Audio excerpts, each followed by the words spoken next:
تو یہ عاشورہ کا دن بہت مقدس ہے، متبرک ہے، کائنات کے تاریخی یادگار ترین واقعات، بڑے بڑے واقعات سے سجا ہوا ہے۔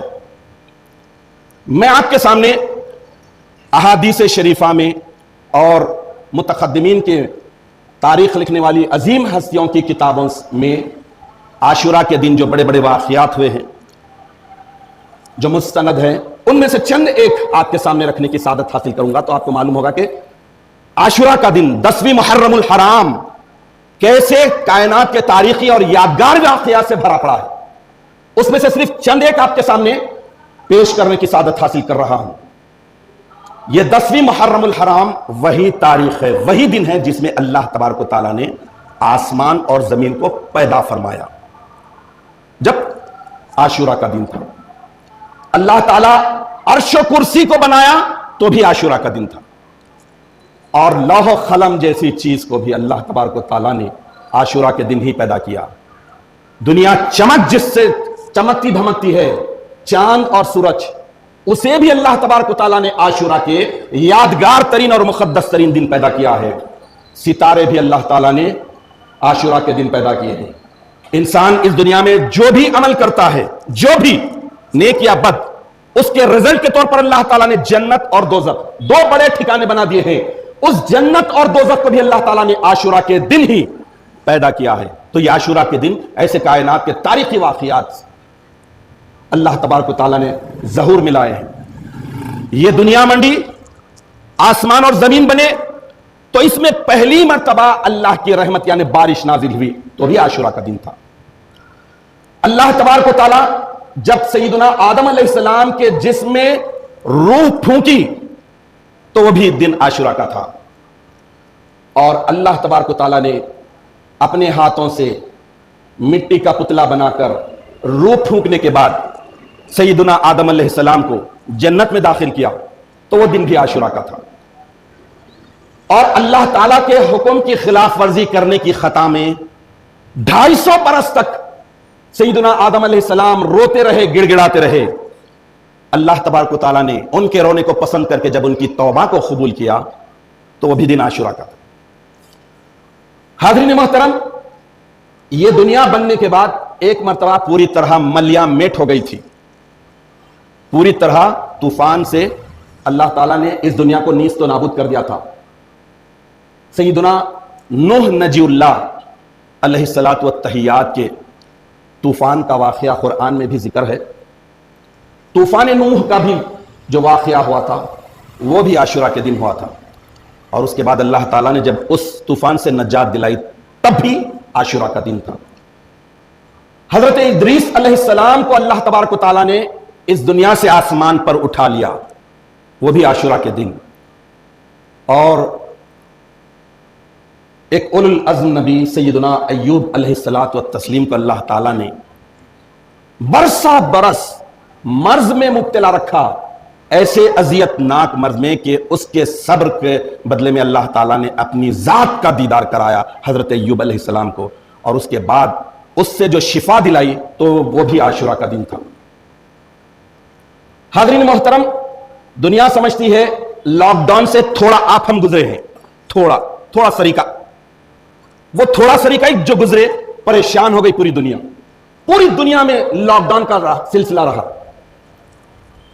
گھروں تک محدود ہو گئے، شہروں تک محدود ہو گئے، محلوں تک محدود ہو گئے، لیکن ایک لاک ڈاؤن ایسا رہا جس کی دنیا مثال پیش نہیں کر سکتی۔ حضرت یونس علیہ الصلاۃ والتسلیم کو مچھلی نگلنی تھی، مچھلی کے پیٹ میں آپ کئی دن تک رہے، اور اس کے بعد جب اللہ تعالیٰ نے آپ کو صحیح سلامت زندہ مچھلی سے نکالا تو وہ بھی عاشورہ کا دن تھا۔ حضرت ابراہیم علیہ السلام ابو الانبیاء کہلاتے ہیں، انبیاؤں کے بعد بڑا اونچا مرتبہ ہے۔ اللہ نے بڑی بڑی آزمائشوں سے آپ کو گزارا، بڑے بڑے امتحانوں کے بدلے میں آپ کو بلند ترین درجوں سے نوازا ہے۔ اس وقت آپ کو آگ میں جھونک دیا گیا، وہ آگ جو کئی دنوں سے دہکائی جا رہی تھی، کئی دنوں سے بھڑکائی جا رہی تھی ایک انسان کو جلانے کے لیے، اور لمحے بھر میں وہ گلزار ہو گئی اللہ کے حکم سے، تو وہ دن بھی عاشورہ کا تھا۔ حضرت یعقوب علیہ السلام بنی اسرائیل کے مشہور نبی ہیں، اللہ تبارک و تعالیٰ نے آپ کو بلند درجہ عطا کیا۔ حضرت یوسف علیہ السلام کے یعنی اپنے بیٹے کے بچھڑ جانے پر غم زدہ ہو گئے، اتنا رویا کہ آپ کی بینائی چلے گئی۔ لیکن حضرت یوسف علیہ السلام ملے اور اس کے بعد آپ کو جو بینائی ملی، دوبارہ بینائی ملی، تو وہ بھی عاشورہ کا دن تھا، یعنی 10 محرم الحرام۔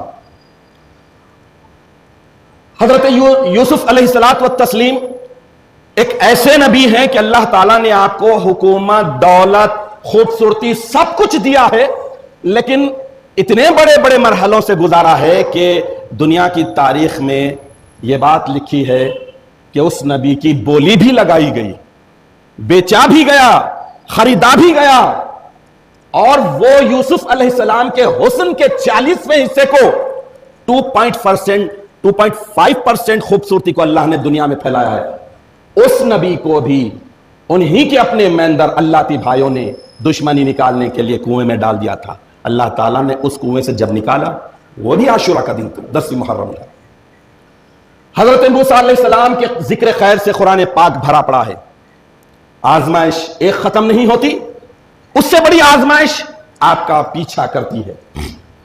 حضرت موسیٰ علیہ السلام کے دور میں سب سے بڑی آزمائش تھی فرعون، جو حکومت، دولت، ثروت میں اکتا تھا، پوری دنیا میں اس کی حکومت تھی، ظلم پر ظلم کر رہا تھا۔ اللہ تبارک و تعالیٰ نے حضرت موسیٰ علیہ السلام اور آپ کی قوم کو فرعون اور اس کے ظالموں سے جب نجات دلائی، چھٹکارا دلایا، وہ بھی عاشورہ کا دن تھا، 10 محرم الحرام۔ حضرت داؤد علیہ السلام اللہ تبارک و تعالیٰ کی جناب اقدس میں مغفرت کرتے رہے تو اللہ تعالیٰ بہت دیر کے بعد ان کی مغفرت اور توبہ کو قبول کیا، تو وہ بھی عاشورہ کا دن تھا۔ حضرت سلیمان علیہ السلام کو اللہ تعالیٰ نے بے مثال سلطنت، حکومت، دولت دی تھی، اور اللہ تعالیٰ نے سارے جانداروں کی بولی حضرت سلیمان علیہ السلام کو عطا کی تھی۔ اس نبی کو جب سلطنت اور دولت دی گئی تھی، حکومت دی گئی تھی، وہ بھی عاشورہ کا دن تھا۔